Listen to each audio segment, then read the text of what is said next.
Welcome to Your Financial Advocate with Greg DuPont from DuPont Wealth Solutions. As a practicing advisor and attorney, Greg teaches pre-retirees how to reduce debt and taxes and save with less risk so they have more spendable income and plan their way to a better life. Join us for this journey where Greg draws on years of experience and guest experts to help listeners achieve more spendable income for retirement. Hello and welcome to Your Financial Advocate with Greg DuPont of DuPont Wealth Solutions. Good morning, Greg. Good morning, Eric. How are you doing today? I'm doing fantastic. I'm just coming off of a high of your last podcast. The last time we met, it was your inaugural podcast. So if you're just joining us for the very first time, go back and listen to Greg's inaugural podcast. It gives a lot of great information about his history and also a little bit about him personally, and it involves olives. So you're definitely going to hear that. Right, Greg? That's right. That's the only clue we're going to give them. It involves olives, and they can just imagine what that's all about. You grew up in Italy, and no. Anywho, we talked about the name of your podcast, Your Financial Advocate. We talked a little bit about why you chose that and why that's so important to you. And today we're going to be talking about what that looks like, meaning I want to go from beginning to end, or not even end, but beginning to how you work with your clients from the very first start. So if somebody calls you or somebody makes an appointment or emails you, what does that look like from beginning to end? Can we talk about that today? Certainly. All right. So let's start at the beginning. Somebody hears this podcast, or as you said on the first podcast, most of your clients come by referral because of the work that you've done, which is the best way to get clients because obviously somebody's out there advocating for you. Somebody calls you up. What happens?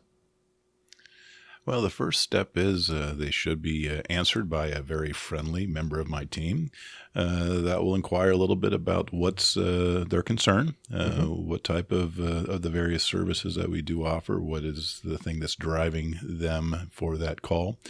And if there is a reason for us to have a further conversation at that point in time, then the next step would be that my team would schedule what's typically a 15-minute conversation with me.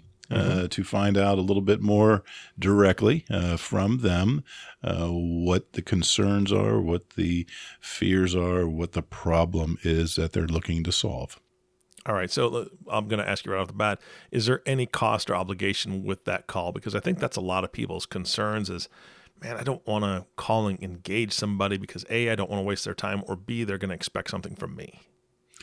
Yeah, it's a great question, and it's doubly the concern of people that reach out to me because the fact that I am a practicing lawyer as well as a financial advisor. Yeah, that's right. So I did wrestle with that for years, and at this point in my practice, I have taken the position that those initial conversations are without any type of fee or obligation.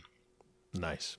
All right. So that removes the stumbling block there. People should just be calling in. So I call in, I start talking to one of your team members, and you spoke about your team on the first podcast. It's robust. You've got a lot of people there that are supporting your business, that they themselves are supporting their own careers by learning from you and learning from other members on the team. And it looks like it's something that you and I are going to have a conversation with. So I get into this 15-minute phone call. I'm assuming right now it's definitely either a phone call or a Zoom meeting, correct? That's correct, yeah. Yeah, good old COVID. Yes. Go away. It's changed everything. Not all of it for the bad. Yeah. I have found out that as nice as my office is, as engaging of a personality as I can be and present, that a lot of people just don't want to have that chore of driving across town. And it's also given me the freedom now to take my message outside of just my geographical backyard. And so I now work with people throughout the U.S. And that was not a major push of what we were doing pre-COVID. So to a large extent, I'm going to thank COVID for this next phase of the growth of my ability to serve others. Yeah. And I'm going to thank COVID too, because now I'm going to frame this just slightly different. So you and I are going to have a meeting, and I don't have to have pants on. So That's right. And just don't disclose to me if you are sans pants, okay? That's right. So we're on the phone. You have no idea whether I'm wearing pants or not. And we're going to start this conversation. what's your typical start to it? What are you asking me? Well, typically, I'll have some indication from my staff what the concerns are, and I'll start out the conversation with a little different approach than most people will expect. Because when they talk to a financial advisor, they're typically asked about the numbers and all those kind of things, and we can typically be, into our second or third meeting even before we get to those kind of conversations, because that's important, but that's not the most important thing for most people. So our conversation is going to start with me making it clear to you that, again, there's no obligation for us to continue our conversation, but I just wanted to find out from you what concerns were driving you to pick up the phone and say, I need to talk to somebody. And that's where we'll start. All right. So let's talk about your typical client. Well, typical is a terrible word because I know that you work with a ton of different types of people. But if I'm calling up and I'm 10, 15 years from retirement, I've got a pretty okay nest egg, but obviously I need to do some serious work over the next maybe 10 to 15 years. And you're going to kind of point me in some right directions, I'm assuming. And we want to engage in this process. What does that look like? So during the course of that first conversation, we will end that conversation with a decision whether or not it makes sense to you for you to engage in the process with me. Okay. And I'm also going to make a decision whether or not it makes sense for me to go forward and have further conversation with you, whether or not I think there's anything I can do to improve your situation. And so then we would just agree to go on to that next conversation together. And then that next conversation is where we will dig a little deeper into your situation, your concerns. And then throughout the course of that meeting, again, we'll decide whether or not there's another meeting. At no point throughout my conversation does... I used to like to say that, because we were in person, I used to like to say that at no point during our conversation did the door close and this suddenly become a timeshare conversation where you're trying to, how do I get the heck out of the door? At any point throughout the initial engagement, if either you or I decide it just doesn't feeling right, then we can agree to kind of call it quits and move on. But in the event that we do both decide at each of these consecutive conversations to go deeper, then eventually we'll get to a full understanding of those concerns that are driving you to the conversation. And the solutions that we may be able to bring. And perhaps at the end of those conversations, I'll have earned the right to ask you to do business with me. All right. What does that look like? What do you mean by do business with you?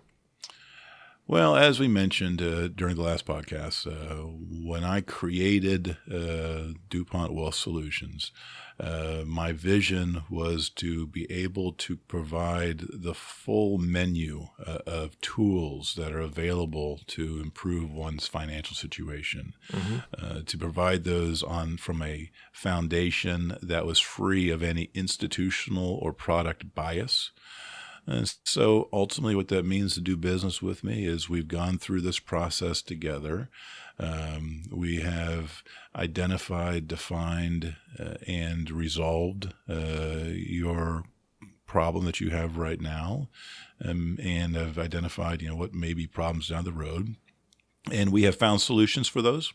And we're implementing whatever solutions need to be implemented, whether that is through restructuring what you've got or putting things in different buckets, as it were, to be able to have that sense that you do have the control back over your life, at least from a financial perspective. And then we move on to the ongoing relationship together after that. Gotcha. All right. And so now we're moving forward. and I'm comfortable with what we've talked about, and I see some possible solutions on the horizon, and I can kind of envision where things are going and hopefully how they will end up. What does it look like to begin that process with you, and how do you get paid? Payment is always a tricky thing, especially where I came from in the development of my business. When again people come to me as an attorney first, they expect to pay an hourly rate, or many of the services that I do, like estate planning, which we do for flat fees. Yeah, so you're expecting to pay something. And when I started financial advisory, that was very common to charge a fee for a plan or something like that. And there are still a number of advisors out there that hold strong to the belief that by charging a fee for a plan and not participating in any commission for the products or anything like that is the best interest of the client. And I'll just leave them for their perspective on that. I'll just say that I had that perspective at one time, and I was steadfast that I would charge thousands of dollars for plans to improve people's lives, and thousands of dollars to continue to monitor them. But I found over time that that barrier was just too high for some people to get the guidance that they needed. And so I have decided to plant my stake in the ground with not charging any fee for planning services up front. We go through these series of conversations together, and I do take the risk that at the end of that, you decide not to do business with me. And that is a risk that sometimes does bear out. But I do have enough people that end up doing business with me that makes it all work. Because one of the things with this industry is it's standard that if there are insurance products involved, then there is a commission that gets paid by the insurance company. It is standard that if you are managing somebody's money, that there are fees that are paid based upon that. So through those two potential avenues of payment in the tail end of things, I am more than adequately compensated for my time. And I want to clarify something that you said. You said fees for managing people's monies. Now, normally, if I'm not mistaken, that's a percentage, correct? That is correct. So, in my mind, the better I do as a client, the better you do. That is the belief and the understanding. Absolutely. Yeah, because and honestly, I think that I would like more industries to go that way. I would gladly, honestly, Greg, I'll be quite honest, I would gladly pay an ongoing small price if, the longer my car ran correctly, the more successful my mechanic became. Right? That's right. I don't want to have to redo things all the time and repair things all the time. So by you setting them up and having all those initial conversations, having all that time to set them on a path that's going to make them more successful, you become more successful by the higher success that your clients have. And I think that's a beautiful relationship. For a large part, I completely agree with that, that you want your advisor to have some skin in the game. But that does have an unfortunate side impact that can happen. The advisor starts to think of your money as his money. Really? Okay. And think about, if you've got, $1 million with your advisor is charging you 1% a year on that. So you are a very nice, healthy annuity to him. He's going to continue getting that fee. He's going to continue to get he's going to do better if you do better. So if your $1 million goes to $2 million, then he's going to get the fee on the $2 million. But that doesn't necessarily mean that's the right thing for you. You may be scared out of your wits about what the future may bring for your money, and you're more worried about if your million becomes 500,000. And there are tools out here in the financial industry that can protect you from your million becoming 500,000. But your advisor kind of has a vested interest in keeping your million there, right? And the only tools that are at their disposal are some tools that try to manage that risk in the market, but they can't give you any guarantee. And so it is a balancing act between finding out, one, you want to make sure that your advisor does have some skin in the game, but whether or not their best interest and your best interest are really aligned at that point in time. Yeah, and I'm assuming that that's part of your initial conversations. When you get into the second, third, fourth, or when you decide to start working together, you're able to alleviate those concerns and fears of the prospect sitting across the desk from you. I'd say 90% of the people that I work with had an existing advisory relationship when we started talking. And, the time had come for them to change paths. Yeah. The horse that got you there may not be the one that you need going forward.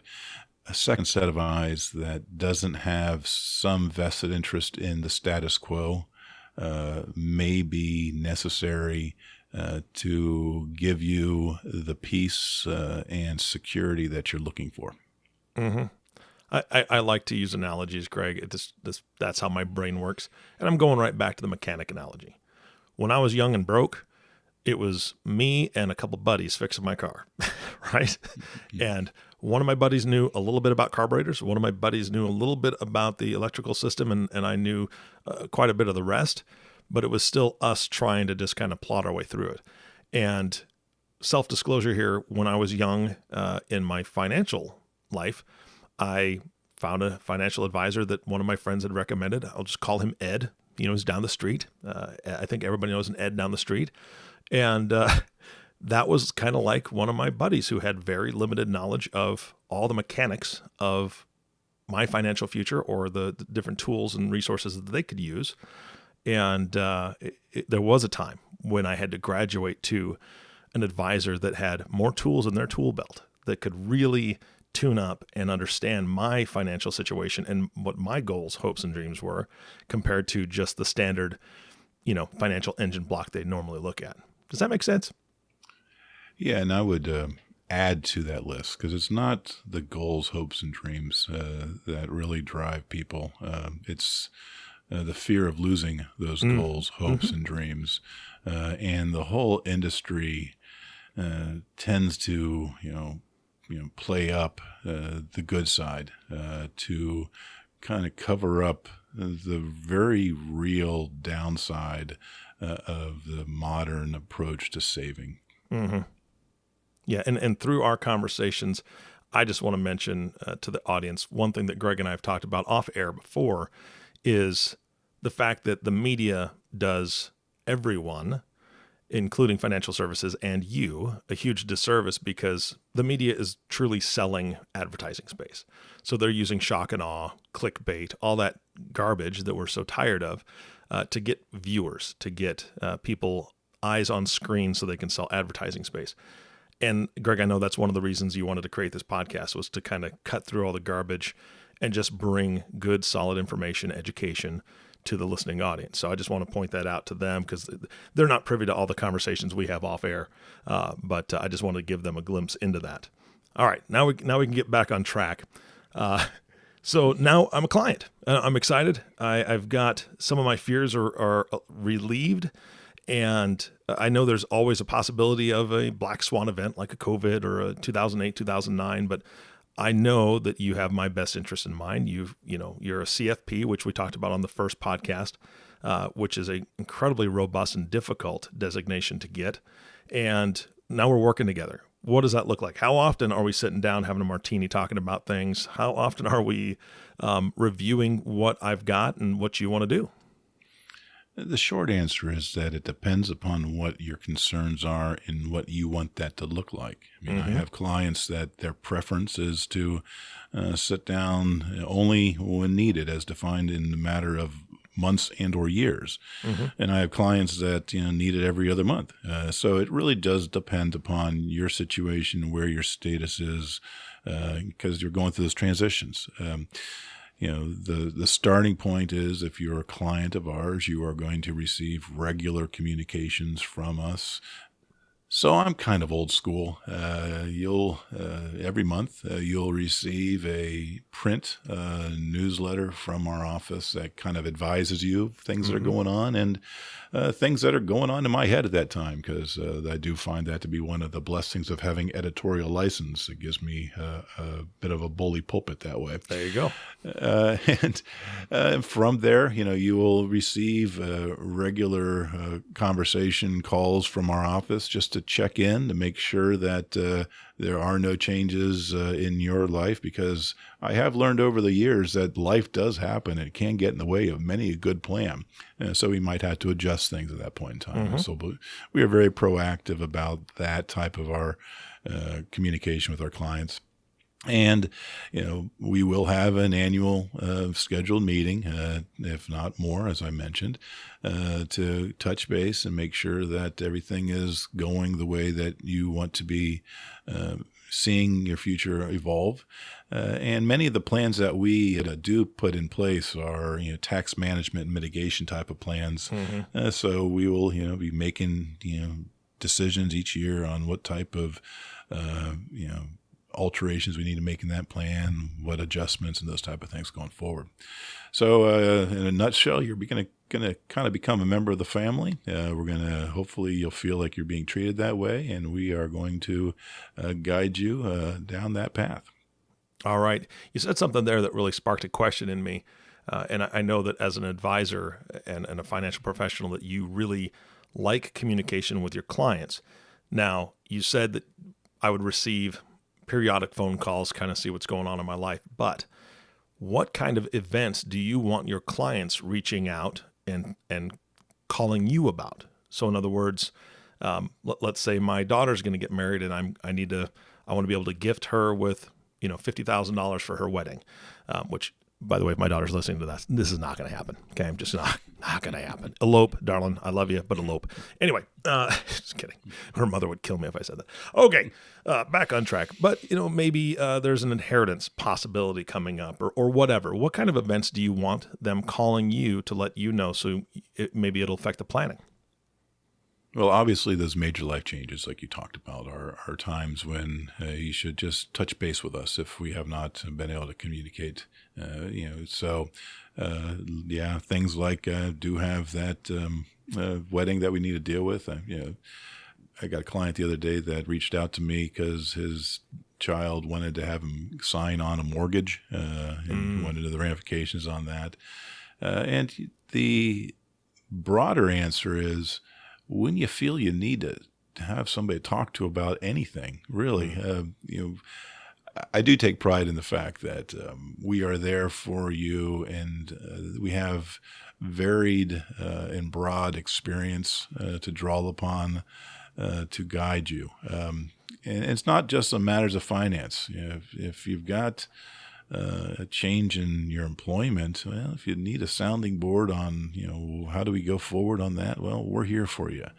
If you are dealing with some of the stressors of raising kids, or more appropriately dealing with elderly parents, we've fought those fights. We know some of the tools that are out there to help you with that. So, we are guides through the sea of life. And anytime something comes up and you don't really feel you got the answer to it, then give us a reach. And it's part of what I learned in the law practice is, if we don't know the answer, we know who has the answer, and we can help you get to that. And we do know a lot of answers. And that's a good thing. Well, Greg, we're running out of time today. And I've saved the most important question for last, because, it really stems off of when your client should be reaching out. I knew that I liked you before I ever met you, because I saw your logo, and you've got a boat in your logo. So can I call you and ask you to call my wife and tell her that we need a boat? Come on, Greg. Come on, brother. You know, I would hate to lose an opportunity to help you do that. But that boat logo is something that I came up with years ago, and the reason I have adopted that logo is I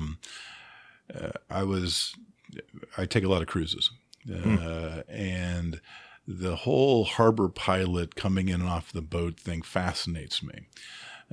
And my daughter asked me, Dad, why do you like that so much? What's in that? And I reflected upon that, and it occurred to me that is the role that I play for my clients. I'm kind of that harbor pilot that, you may have been out in those waters accumulating money and living your life, and now it's time to move into the harbor. And that's my role, to help you transition through those waters into that next place. And so that boat is a harbor boat, and I act as a harbor pilot. Well, I did not expect that answer, but that's beautiful. And you're absolutely right. I didn't even notice the design of the boat. That's exactly what it is. Greg, that's fantastic. Again, I know we're short on time. Any closing thoughts for today's podcast? You wouldn't want to go fishing on a harbor boat. True. I can fish from any boat, Greg. Don't challenge me like that. All right. And then, I guess that wasn't my last question. My last question is this. Somebody's listening to this podcast and they're like, you know what?